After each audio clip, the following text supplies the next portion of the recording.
Assalamualaikum warahmatullahi wabarakatuh. A'udzu billahi minasyaitonir rajim. Bismillahirrahmanirrahim. Alhamdulillahi rabbil alamin. Wassalatu wassalamu ala asyrafil anbiya'i wal mursalin. Sayyidina wa habibina wa syafi'ina wa maulana Muhammadin sallallahu alaihi wasallam wa ala alihi wa ashabihi wattabi'ina lahum bi ihsanin ila yaumiddin, amma ba'd. Para pimpinan, para pengurus Masjid Jami' Al-Hidayah yang saya hormati dan semoga dimuliakan oleh Allah Subhanahu wa ta'ala di dunia dan di akhirat. Para orang tua, para alim ulama, para asatid wal asatidah yang saya hormati dan semoga dimuliakan oleh Allah Subhanahu wa ta'ala di dunia dan di akhirat. Jamaah salat subuh dan kajian subuh rahimakumullah. Dari lubuk hati kita yang paling dalam, marilah kita bersama-sama memanjatkan puji serta syukur kehadirat Allah Subhanahu wa ta'ala atas nikmat agung, nikmat besar yang saat ini Allah Subhanahu wa ta'ala berikan kepada kita. Apakah nikmat agung, nikmat besar itu? Nikmat di mana kita dapat taqarrub kepada Allah Subhanahu wa ta'ala. Nikmat di mana kita mendapatkan ibadah kepada Allah Subhanahu wa ta'ala. Dengan nikmat tersebut kita duduk di rumahnya Allah Subhanahu wa ta'ala, melaksanakan salat subuh dengan berjamaah, berzikir dan berdoa. Semoga salat kita diterima oleh Allah Subhanahu wa ta'ala, zikir kita diterima oleh Allah Subhanahu wa ta'ala, dan doa kita dikabul oleh Allah Subhanahu wa ta'ala. Lebih jauh daripada itu, 24 jam ke depan kita berada di dalam tanggung jawab Allah Subhanahu wa ta'ala. Karena dalam satu hadis dinyatakan barang siapa yang mendirikan salat subuh dengan berjamaah, maka ia dalam tanggungan Allah Subhanahu wa ta'ala. Yang menanggung kita bukan lagi makhluk, akan tetapi yang menanggung kita adalah Sang Khalik, Allah Subhanahu wa ta'ala. Alhamdulillah, kita bersyukur kehadirat Allah Subhanahu wa ta'ala. Allah memberikan kekuatan, memberikan kesabaran kepada kita untuk memperpanjang iktikaf kita insyaallah sampai dengan waktu isyraq. Dan kita melaksanakan satu kewajiban lagi, yaitu thalabul ilmi. Kajian kita pada pagi hari ini yaitu adalah pelajaran tauhid, pelajaran yang pertama kali harus dipelajari oleh setiap umat manusia dari hamba Allah Subhanahu wa ta'ala. Seperti Allah Subhanahu wa ta'ala juga pertama kali mengajarkan kepada para nabi dan para rasulnya, tidak mengajarkan lain-lain, akan tetapi mengajarkan tauhid, mengajarkan iman, mengajarkan makrifat kepada Allah Subhanahu wa ta'ala. Termasuk Nabi kita Muhammad sallallahu alaihi wasallam diberikan pelajaran oleh Allah Subhanahu wa ta'ala sebelum pelajaran lain-lain. Maka Allah Subhanahu wa ta'ala memberikan pelajaran tauhid, pelajaran akidah, pelajaran makrifat.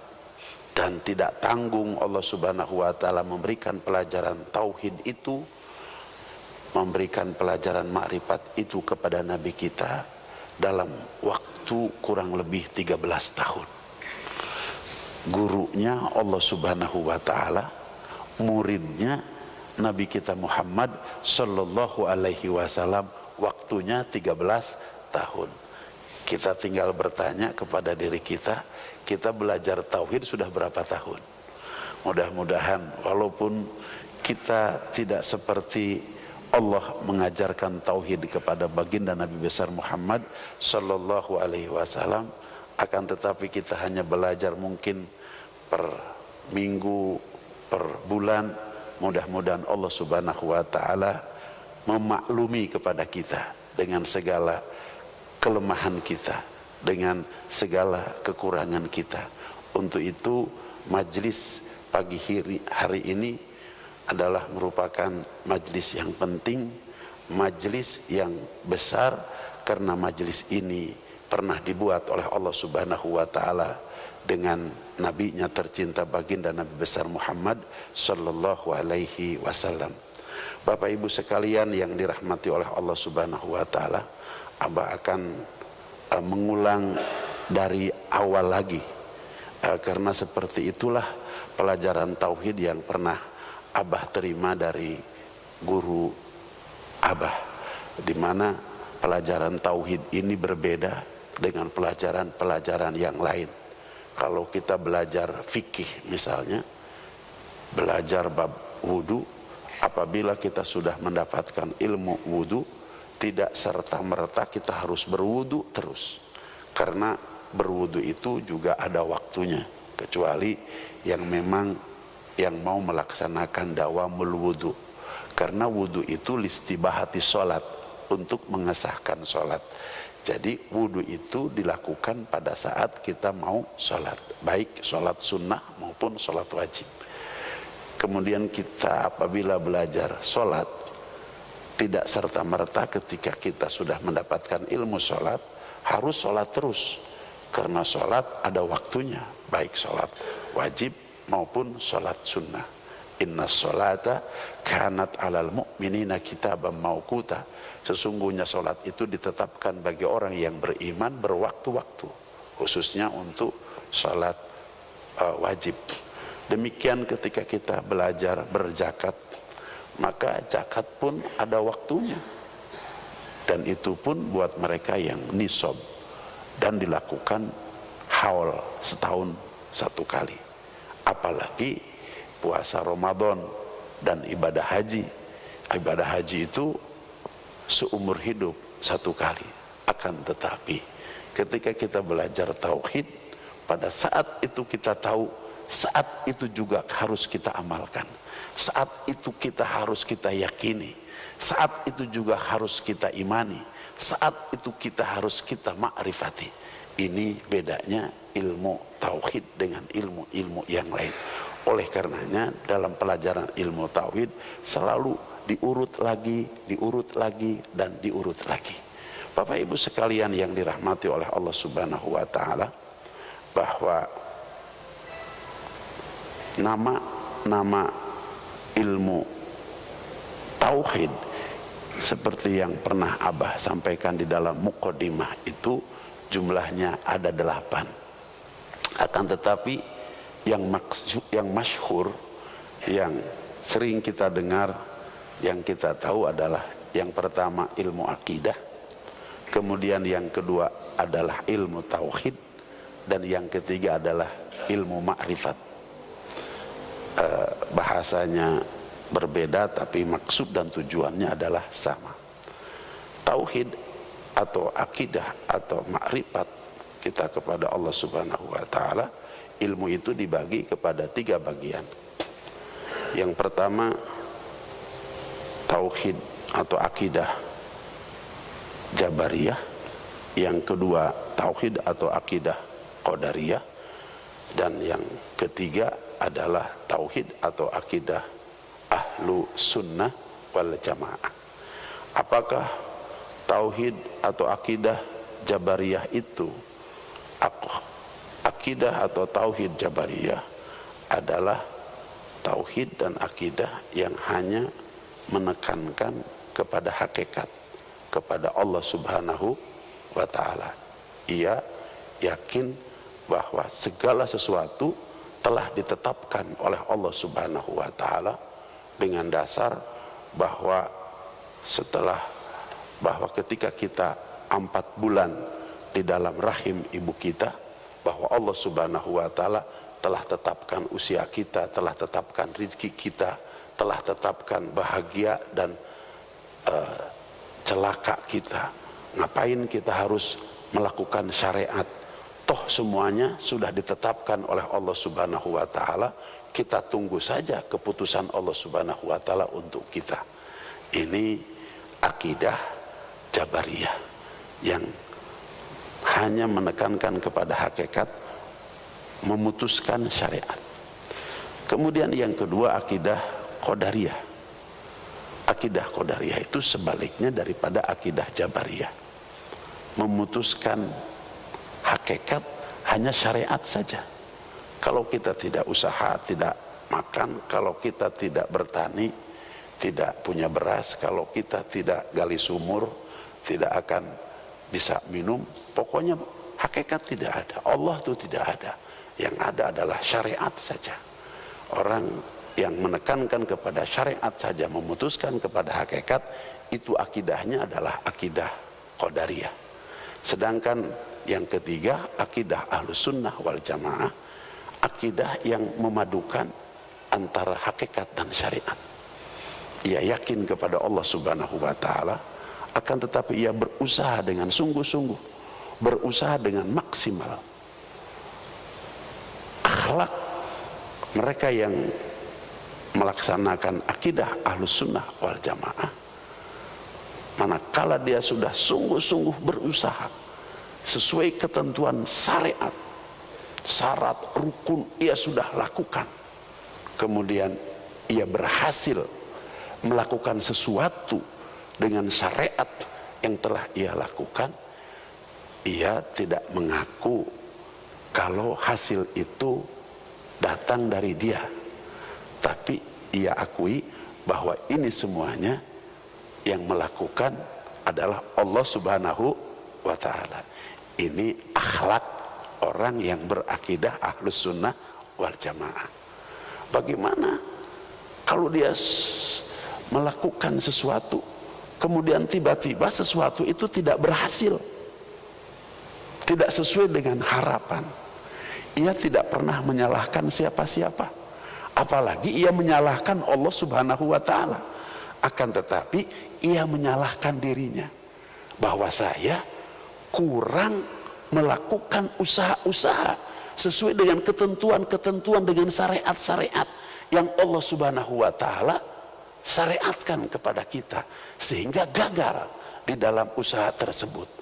Tidak menyalahkan orang, apalagi menyalahkan Allah Subhanahu wa Ta'ala, akan tetapi ia menyalahkan dirinya. Jelas dasarnya, innallaha la yughayyiru ma biqaumin hatta yughayyiru ma bi anfusihim. Allah tidak akan merubah nasib suatu kaum kecuali kaum itu merubah nasib dirinya.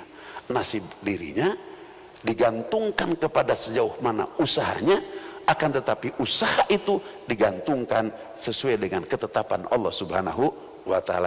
Inilah akidah Ahlu Sunnah wal Jamaah.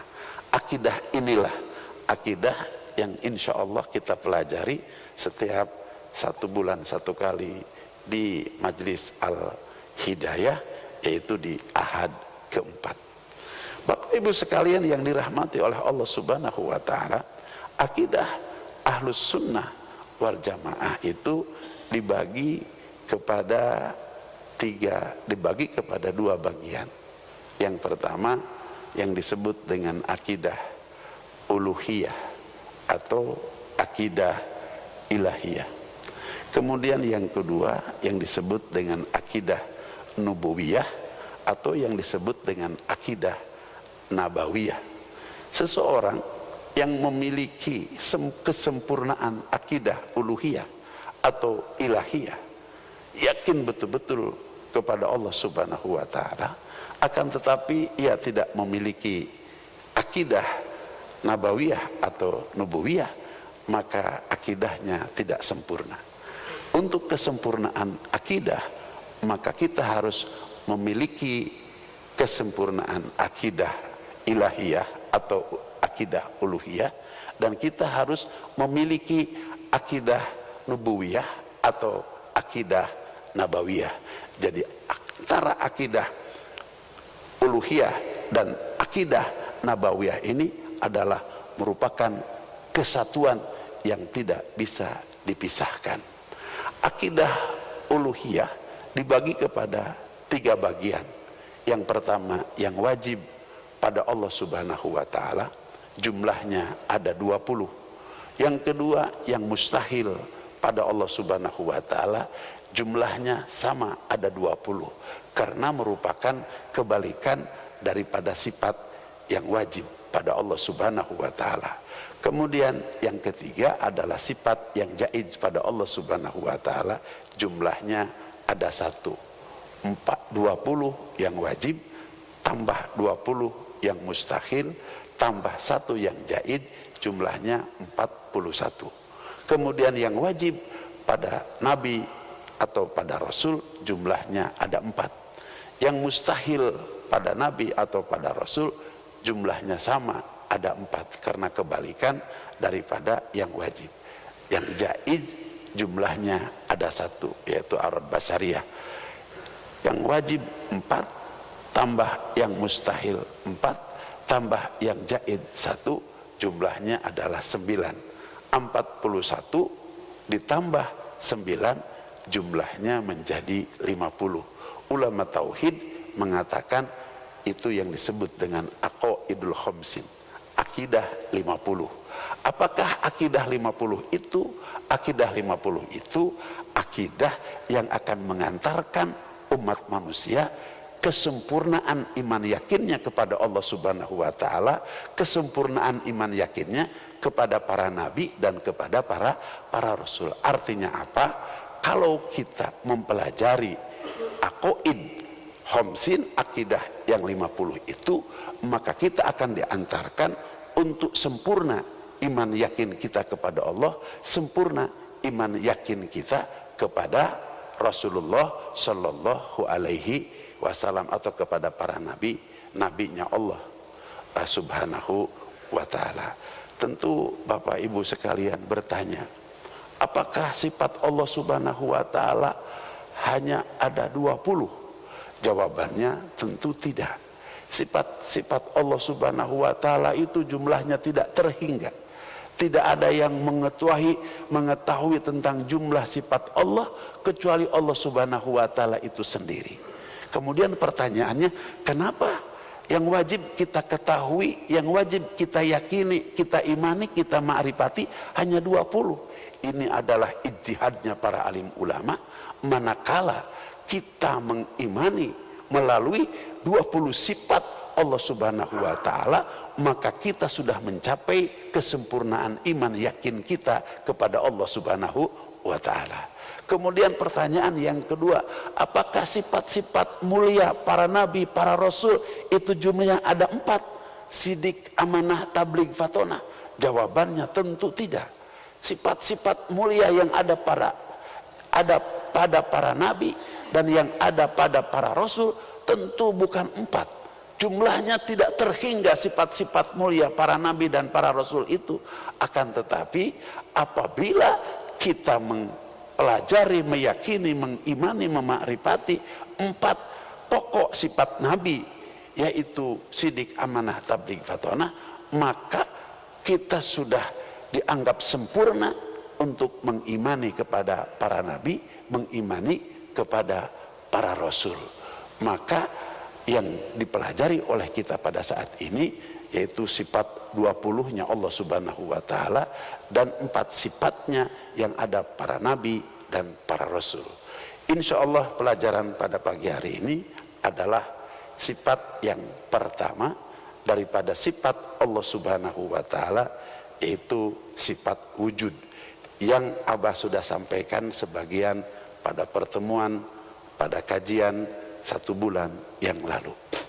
Sifat 20 Allah Subhanahu wa taala yang wajib kita pelajari dan yang wajib kita imani, kita yakini, kita ma'rifati. Maaf kalau Abah menyampaikan yang wajib kita pelajari, yang wajib kita imani, kita yakini dan kita ma'rifati, ini paket Pak.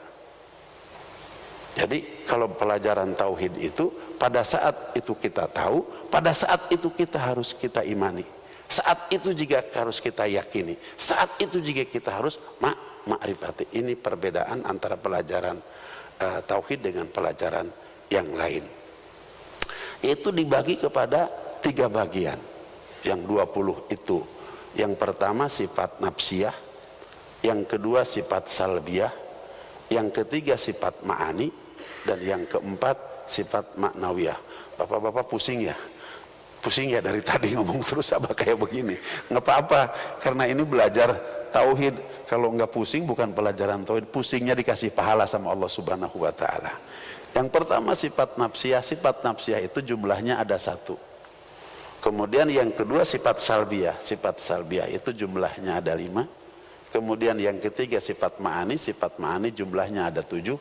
Dan sifat maknawiyah jumlahnya ada 7. 1 tambah 5, 5 tambah 7, 7 tambah 7 lagi menjadi 20. Kalau dirinci sifat nafsiyah yang pertama hanya 1, yaitu wujud. Sedangkan sifat salbiyah jumlahnya ada 5. Kidam, bako, mukhalafatul hadisi, qiyamuhu binafsihi, dan kelima adalah wahdaniyat. Sedangkan sifat ma'ani jumlahnya ada 7. Kudrot, irodat, ilmu, hayat, sama, basor, kalam. Sedangkan sifat maknawiyah sama jumlahnya ada 7. Qadiron, muridan, aliman, hayan, basiron, mutakaliman. Ini sering dinyanyikan oleh anak-anak TPA.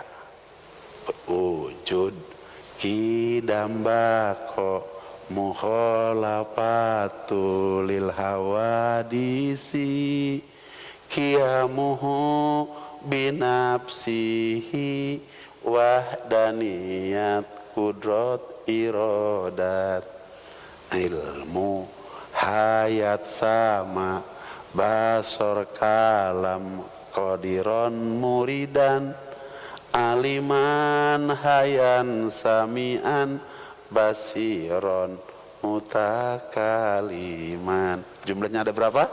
Ada 20 semua. Yang pertama adalah sifat nafsiyah. Sifat nafsiyah itu jumlahnya ada 1. Apa? Yaitu sifat wujud. Qaidahnya tolong perhatikan baik-baik. Wa yajibu alal mukallafi ayya takida wa ayya rifa bi annallaha wujudun. Yang artinya wajibu dan wajib alal mukallafi, kepada orang mukallaf, orang yang beragama Islam, orang yang berakal, orang yang baligh, yang wanita usia sudah melebihi 9 tahun, laki-laki sudah melebihi 15 tahun, kemudian tidak terkena penyakit tuna rungu dan tuna wicara. Kemudian yang kelima adalah sampai risalah. Sampai risalah itu apa artinya? Bahwa risalatut tauhid sampai ke telinganya. Kapan risalatut tauhid sampai ke telinganya? Sekarang.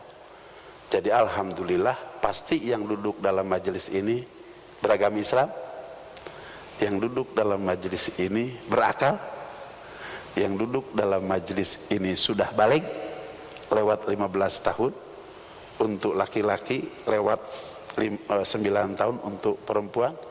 Kemudian yang duduk dalam majelis ini tidak tunarungu, tidak tunawicara, tidak. Kemudian sampai risalatut tauhid. Apa risalatut? Ini yang sedang Abah sampaikan adalah risalatut tauhid. Maka kita semuanya saat ini tergolong mukallaf. Mukallaf itu punya kewajiban. Kewajiban di dalam ilmu tauhid, ketika ada kata-kata wajibu, maka pastikan wajibnya ada 2. Yang pertama adalah wajib akli, dan yang kedua adalah wajib nakli. Wajib menurut akal dan wajib menurut syara. wajib kepada orang mukallaf kita. Menurut apa? Menurut akal, bahwa Allah Subhanahu wa ta'ala itu wujud. Menurut akal, bahwa akal kita tidak mengerti kalau Allah Subhanahu wa ta'ala itu tidak ada. Akal kita mengerti kalau Allah Subhanahu wa ta'ala itu adalah ada. Menurut akal pasti bahwa Allah Subhanahu wa ta'ala itu adalah ada. Ini temuan akal. Dan adanya Allah Subhanahu wa ta'ala berbeda dengan adanya yang lain. Oleh karenanya Allah Subhanahu wa ta'ala wujudnya masuk ke dalam golongan nafsiyah. Wujudnya tersendiri. Wujudnya Allah Subhanahu wa ta'ala tidak ada pada yang lain. Tidak ada wujudnya Allah Subhanahu wa ta'ala pada makhluk. Oleh karenanya ulama tauhid membagi bahwa wujud itu kepada 3 bagian. Tolong perhatikan baik-baik. Kalau tidak ngaji pada pagi hari ini, 3 bagian dalam wujud kita tidak akan pernah temukan. Yang pertama yang disebut dengan wujud idopi. Yang kedua yang disebut dengan wujud aridi. Dan yang ketiga yang disebut dengan wujud jati atau yang disebut dengan wujud hakiki. Apa itu wujud idopi? Wujud idopi itu wujudnya sesuatu karena disandarkan dengan yang lain. Seperti wujudnya siang karena ada malam. Seperti wujudnya laki-laki karena ada perempuan. Seperti wujudnya seorang bapak karena ada anak. Wujudnya seorang paman karena ada ponakan. Dan seterusnya dan seterusnya. Ini wujud yang disebut dengan wujud idofi. Kemudian wujud yang kedua yang disebut dengan wujud aridi. Apa itu wujud aridi? Wujudnya sesuatu karena sesuatu itu ada yang mengadakan. Wujudnya sesuatu karena sesuatu itu ada yang mengadakan. Kalau sesuatu itu tidak ada yang mengadakan, maka dia tidak akan pernah ada. Wujud yang semacam itu disebutnya adalah wujud aridi. Seperti wujudnya alam dunia ini wujud aridi. Seperti wujudnya apa yang ada antara 7 lapis langit dan 7 lapis bumi, ini adalah wujudnya wujud aridi. Seperti wujudnya kita duduk di dalam majelis ini adalah wujud aridi. Wujudnya ada yang mewujudkan. Wujudnya ada yang mengadakan. Kalau kita tidak ada yang mengadakan, kita tidak akan pernah ada wujud kita. Yang terakhir adalah wujud jati. Yang terakhir adalah wujud hakiki.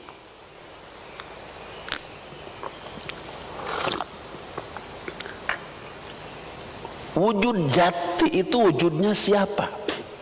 Wujud hakiki itu adalah wujudnya siapa? Wujudnya jati dan wujudnya hakiki itu, Abah ingin sampaikan, bukan wujud idopi. Seperti wujudnya siang dan malam. Seperti wujudnya anak dan bapak. Seperti wujudnya laki-laki dan perempuan. Wujudnya wujud jati atau wujud hakiki bukan wujud aridi. Wujudnya sesuatu karena diadakan. Akan tetapi wujud jati atau wujud hakiki wujudnya dengan zatnya sendiri. Wujudnya dengan zatnya sendiri. Dia wujud dengan zatnya sendiri. Karena wujudnya wujud idopi itu wujudnya makhluk. Karena wujudnya wujud aridi, wujudnya sesuatu ada karena diadakan, itu wujudnya makhluk. Sedangkan wujud jati, sedangkan wujud hakiki, wujudnya dengan zatnya sendiri, itu wujudnya Allah subhanahu wa ta'ala. Jadi akal kita harus sampai ke sana, menemukan wujudnya Allah subhanahu wa ta'ala. Oleh karenanya disebutnya sifat nafsiyah, sifat wujud yang khusus ada pada zat Allah subhanahu wa ta'ala. Kemudian yang kedua, bahwa menemukan akal kepada sifat wujudnya Allah subhanahu wa ta'ala, seperti baru saja kita sudah menemukan. Karena wujud di dunia ini hanya ada 3. Yang pertama adalah wujud idopi, wujudnya makhluk, seperti adanya siang dan malam. Yang kedua adalah wujud aridi, seperti wujudnya kita, bahwa kita tidak akan pernah wujud kecuali ada yang mewujudkan. Maka kita harus yakin, kita harus yakin begitu, bahwa Allah subhanahu wa ta'ala wujudnya berbeda dengan makhluknya, seperti wujud idopi dan wujud aridi. Wujudnya Allah subhanahu wa ta'ala berbeda dengan wujudnya makhluk. La ilaha illallah. Bapak ibu sekalian yang dirahmati oleh Allah subhanahu wa ta'ala,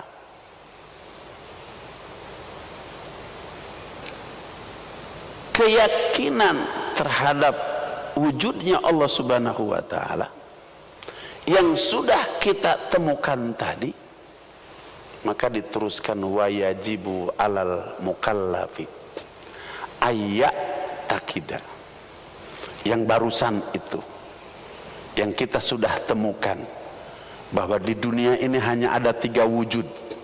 Wujud idopi, itu wujudnya makhluk. Wujud aridi, itu wujudnya makhluk. Tapi wujudnya Allah subhanahu wa ta'ala bukan wujud idopi, bukan wujud aridi, akan tetapi wujudnya Allah subhanahu wa ta'ala adalah wujud hakiki. Wujudnya Allah subhanahu wa ta'ala wujud jati, berbeda dengan wujudnya makhluk. Keyakinan semacam ini dijelaskan di dalam kaidah ini, ayat takidah. Hendaklah kita yakini, betul-betul kita yakini, sehingga keyakinan kita terhadap wujud jatinya Allah subhanahu wa ta'ala, wujud hakikatnya Allah subhanahu wa ta'ala 100%. Tingkat keyakinan umat manusia itu ada 4 tingkatan. Yang pertama, al-wahmu, tingkat keyakinan seseorang yang di angka 25%. Yang kedua, asyaku, tingkat keyakinan umat manusia kepada Allah subhanahu wa ta'ala atau kepada wujudnya Allah subhanahu wa ta'ala di angka 50%. Yang ketiga adalah az-zannu, tingkat keyakinan umat manusia kepada yakin wujudnya Allah subhanahu wa ta'ala di angka 75%. Kemudian yang terakhir, yang keempat, tidak ada yang kelima, al-yakin. Al-yakin, apa al-yakin itu? Tingkat keyakinan seseorang kepada wujudnya Allah subhanahu wa ta'ala di angka 100%. Karena Allah subhanahu wa ta'ala berfirman dalam Al-Quran, wa'budullaha ainu wahidullaha, hendaklah kamu mentauhidkan kepada Allah, meyakini kepada, mengimani kepada, memakrifati kepada Allah subhanahu wa ta'ala 100%. Wala tusyriku bihi, jangan ada satu sebesar melekul pun, sebesar debu pun ada yakin kepada ghairullah. Satunya-satunya yakin, hanya yakin kepada Allah, bahwa Allah subhanahu wa ta'ala 100% Allah itu ada, dan adanya Allah subhanahu wa ta'ala bukan adanya atau wujudnya wujud aridi, dan adanya Allah subhanahu wa ta'ala bukan adanya atau wujud idopi, tapi adanya Allah subhanahu wa ta'ala dengan wujud hakiki atau wujud jati. Ini pengertian ayat takidah. Cukup sampai di situ untuk mencapai kesempurnaan iman, yakin, makrifat kita kepada Allah subhanahu wa ta'ala? Tidak. Diteruskan wa ayya'rifa. Setelah wa ayya'takidah harus wa ayya'rifa. Apa wa ayya'rifa itu? Wa ayya'rifa itu kita harus memakrifatkan kepada Allah. Nah, kita kemarin makrifat saja. Kalau tidak melewati pengajian pada pagi hari ini, kita tidak akan pernah mencapai makrifat kita kepada Allah subhanahu wa ta'ala. Karena di sini kajiannya wa ayya'rifa, dan hendaklah kamu memakrifatkan kepada Allah subhanahu wa ta'ala. Bagaimana kita memakrifatkan kepada Allah subhanahu wa ta'ala? Untuk sampai kita memakrifatkan kepada Allah subhanahu wa ta'ala, ada patokannya, ada dasarnya. Apa dasarnya sehingga kita sampai makrifat kepada Allah subhanahu wa ta'ala? Patokan makrifat itu yang pertama, idrokun jazimun bihaisu layaqa'u ma'ahu taraddudu. Itu satu. Apa tuh idrokun jazimun bihaisu layaqa'u ma'ahu taraddudu? Pengetahuan. Dengan pengetahuan itu kita dapat menetapkan bahwa Allah subhanahu wa ta'ala memiliki sifat wujud, dan wujudnya Allah subhanahu wa ta'ala bukan wujud idopi, karena wujud idopi itu adalah wujud makhluk, dan wujudnya Allah subhanahu wa ta'ala bukan wujud aridi, karena wujud aridi itu adalah wujudnya makhluk.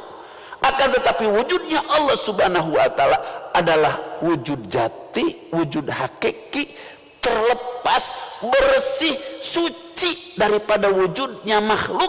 Wujudnya Allah subhanahu wa ta'ala bukan karena sesuatu yang lain. Wujudnya Allah subhanahu wa ta'ala karena diwujudkan. Wujudnya Allah subhanahu wa ta'ala wujudnya oleh zatnya sendiri. Ini yang disebut dengan idrokun jazimun bihaisu layaqa'u ma'ahu taraddudu, disertai tidak ada keraguan sedikit pun. Kata orang Sunda bilang, satu keyakinan yang tidak akan pernah berubah, mual unggut kalinuan, mual gedag keanginan, mual ngadengek karena kukuk ngaringkuk kelengarendeng.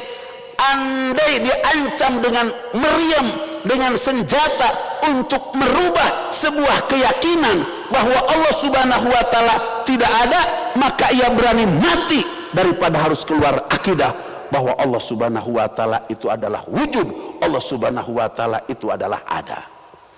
Ini yang disebut dengan idrokun jazimun bihaisu layaqa'u ma'ahu taraddudu. Kemudian patokan makrifat yang kedua, muwafiqun lil waqi, yang kita yakini seperti keyakinan tadi.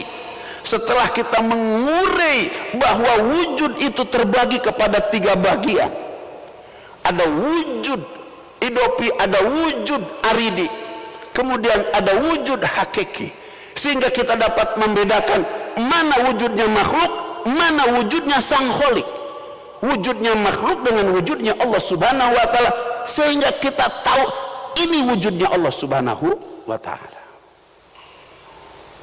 Maka tidak bisa dikatakan makrifat kepada Allah subhanahu wa ta'ala kalau wujud yang kita yakini tidak sesuai dengan kenyataannya. Sebelah sana ada orang yang 100% yakin, tapi tidak muwafiq lil waqi, tidak sesuai dengan kenyataan. Apa yang ia yakini tidak sesuai dengan kenyataan. Sebelah sana juga ada yang 100% sama dengan kita, yakinnya kepada Allah. Akan tetapi bukan Allah yang itu, bukan Allah yang ini yang diyakini itu. Akan tetapi yang harus kita yakini Allah yang jati, Allah yang hakiki. Allahul ladzi khalaqas samawati wal arda wa ma bainahuma. Allah yang menciptakan 7 lapis langit dan 7 lapis bumi dan apa yang ada antara 7 lapis langit dan 7 lapis bumi. Pertanyaannya, yang menciptakan 7 lapis langit siapa? Jawab. Yang menciptakan 7 lapis bumi siapa? Yang menciptakan apa yang ada antara 7 lapis langit dan bumi siapa? Allah. Tergambar? Tergambar? Jadi dalil ayat Al-Quran yang menyatakan bahwa Allah Subhanahu wa Ta'ala itu adalah pencipta 7 lapis langit, pencipta 7 lapis bumi, pencipta apa yang ada antara 7 lapis langit dan 7 lapis bumi. Ada dalilnya? Dalil dari mana ini? Dari Al-Quran. Bahwa keyakinan kita kepada Allah Subhanahu wa Ta'ala dengan wujud hakikinya Allah Subhanahu wa Ta'ala dilegalisasi oleh Allah Subhanahu wa Ta'ala, oleh ayat Allah Subhanahu wa Ta'ala. Ada legalitasnya, bukan legalitas formal. Kalau kita di dunia kan ada legalitas, mana legalitas formalnya? Ini sudah di atas legalitas formal, legalitas hakiki daripada Allah Subhanahu wa Ta'ala. Allahul ladzi khalaqas samawati wal arda wa ma bainahuma. Habis waktunya. Masih ada. Nah, Abah ingin bercerita bagaimana bagaimana Nabi kita Muhammad sallallahu alaihi wasallam memasukkan keyakinan kepada Bilal bin Rabah Al-Habsi. Bilal bin Rabah Al-Habsi itu orang budak belian, bekerja di seorang penduduk Mekah yang bernama Umayyah bin Khalaf. Penggilingan gandumnya semula diputar oleh 2 onta. Ketika Bilal dibeli, maka 2 ontanya dilepas, penggilingan itu diserahkan kepada Bilal. Artinya apa? Bahwa Bilal dianggap 2 onta. Jadi Bilal sudah dianggap bukan manusia lagi, tapi sudah dianggap onta.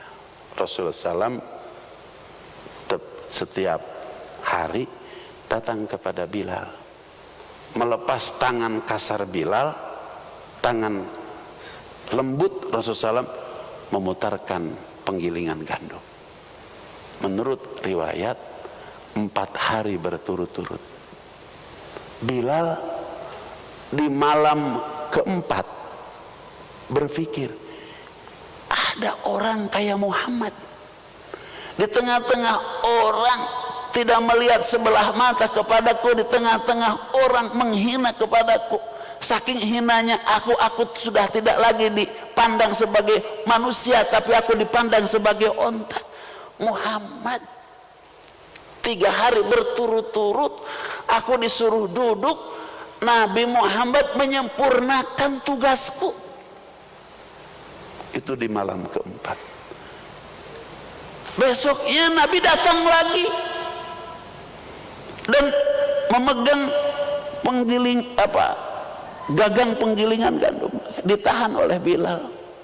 Kata Bilal, Muhammad, orang ini menghinakan aku. Engkau sudah 3 hari berturut-turut memuliakan aku, sehingga aku duduk karena pekerjaanku diselesaikan oleh engkau.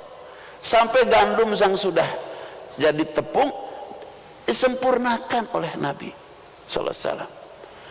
Terus Nabi mau memutarkan lagi, ditahan oleh Bilal. Dan Bilal bertanya, sesungguhnya engkau Muhammad mau apa dariku? Jawaban Nabi kita Muhammad SAW kepada Bilal bin Rabah Al-Habsyi, aku tidak mau apa-apa. Aku hanya ingin engkau menjadi orang yang bahagia dan orang yang mulia. Bilal mendengar suara ini seperti mendengar petir di siang hari. Sehingga ia bertanya yang kedua kali, terus bisa aku menjadi orang yang bahagia? Bisa aku menjadi orang yang mulia? Kata Rasulullah SAW, bisa. Kamu sebentar akan menjadi orang bahagia, kamu sebentar akan menjadi orang yang mulia. Manakala keluarkan keyakinan kepada berhala yang banyak itu, 360 berhala yang diyakini oleh Bilal. Masukkan satu-satunya keyakinan hanya kepada Allah Subhanahu wa ta'ala. Bilal bertanya, Allah itu siapa? Karena Rasul pintar menghadapi seorang yang dijadikan teman bicara. Bilal ini tidak punya latar belakang pendidikan, tidak punya latar belakang pergaulan, tidak punya latar belakang apa-apa. Hanya seorang hamba sahaya yang hina dina pada saat itu. Kata Rasulullah SAW, apabila yakin kepada yang ahad, ini nih sifat wujud, yakin kepada yang ahad. Bilal meneruskan, siapa yang ahad itu? Yang ahad bukan berhala-berhala yang banyak. Yang ahad itu yang menciptakan 7 lapis langit, yang menciptakan 7 lapis bumi, yang menciptakan apa yang ada antara 7 lapis langit dan 7 lapis bumi, yang menciptakan aku dan menciptakan kamu. Itu yang ahad. Keluarkan keyakinan dari keyakinan terhadap berhala-berhala yang banyak itu, masukkan satu-satu keyakinan hanya kepada yang ahad, yang menciptakan 7 lapis langit, yang menciptakan 7 lapis bumi, yang menciptakan apa yang ada antara 7 lapis langit dan 7 lapis bumi, yang menciptakan aku, menciptakan kamu. Kira-kira masuk nggak kira-kira nih? Ini pelajaran pada pagi hari ini. Langsung itu Bilal merubah keyakinan, rindu kepada kebahagiaan, rindu kepada kemuliaan, bosan menjadi orang susah, bosan menjadi orang hina, diputar roda penggilingan gandum, sehingga berubah keyakinannya dari kepada Tuhan yang dari Tuhan yang banyak kepada Tuhan yang ahad. Ahad. Ketahuan sama majikan, disiksa, habis-habisan disiksa Bilal, sehingga dikerek keluar, dijemur terik panas matahari, diikat kaki, diikat tangan, dipecut tidak berhenti, sehingga tidak berupa lagi manusia, sehingga kabar buruk ini sampai kepada Nabi kita Muhammad SAW. Disuruh Abu Bakar Siddiq radhiyallahu untuk menebusnya. Ditebus, dibawa, diserahkan kepada Nabi, disempurnakan iman yakinnya oleh Nabi. Siapa yang tidak tahu Bilal sekarang? Lebih ngetop daripada Elvis Presley, lebih ngetop daripada Rhoma Irama. Tukang azan itu bahasa Arabnya muazin, tapi kenapa setiap masjid yang bertindak sebagai Bilal? Ini bahasa dari mana? Allah ingin memuliakan Bilal karena akidah sudah terpancar-tancap kepada yang ahad, Allah Subhanahu wa ta'ala. Lebih jauh daripada itu, Rasulullah SAW ketika Mi'raj, Allah ingin perlihatkan Rasulullah SAW kepada surganya Allah Subhanahu wa ta'ala, dibawa oleh malaikat Jibril alaihissalam. Maka tiba-tiba terdengar di telinga Rasulullah ada suara terumpah dalam surga. Rasulullah bertanya kepada malaikat Jibril, ini suara apa? Kata malaikat Jibril, suara terumpah salah seorang sahabatmu. Nabi kaget nggak kira-kira? Sahabatku yang mana? Sahabatmu yang bernama Bilal bin Rabah Al-Habsyi. Bisa kita bayangkan, dunia belum kiamat, Bilal masih hidup, terumpahnya sudah masuk ke dalam surganya Allah Subhanahu wa ta'ala. Pulang Nabi kita Muhammad SAW bertanya, apa yang mengakibatkan engkau terumpah engkau ada dalam surga? Subhan. Akidah itu mengantarkan seseorang menjadi bahagia. mengantarkan seseorang menjadi mulia. Jangankan bahagia dia dunia, akhirat yang jumlahnya kebahagiaan 99% diberikan kepada mereka yang berakidah dengan akidah yang benar seperti Allah Subhanahu wa taala telah berikan kepada Bilal bin Rabah Al-Habsyi. Mudah-mudahan pengajian kita melalui pelajaran akidah yang kita pelajari, Allah hantarkan kita menjadi orang bahagia di dunia, bahagia di akhirat, mulia di dunia dan mulia di akhirat. Belum selesai ma'al iddiani wal qabuli. Ini insya Allah 1 bulan yang akan datang kita teruskan dalam episode berikutnya. Waktu yang membatasi kita, makrifat belum selesai Pak, harus ma'al iddiani wal qabuli. Apa itu ma'al iddiani wal qabuli sebagai patokan makrifat? Kita tunggu 1 bulan yang akan datang. Semoga kita dipanjangkan usia kita. Amin ya Allah ya rabbal alamin. Hadanallahu wa iyyakum ajmain wa adkhalana fi zumratil muwahhidin fi jannatin naim. Aqulu qouli hadza fastaghfiru innahu wal ghafurur rahim. Subhanallahi wa bihamdihi, subhanakallahumma wa bihamdika, asyhadu alla ilaha illa anta, astaghfiruka wa atubu ilaik. Subhana rabbika rabbil izzati amma yasifun wa salamun alal mursalin walhamdulillahi rabbil alamin. Billahi taufiq wal hidayah. Wassalamualaikum warahmatullahi wabarakatuh.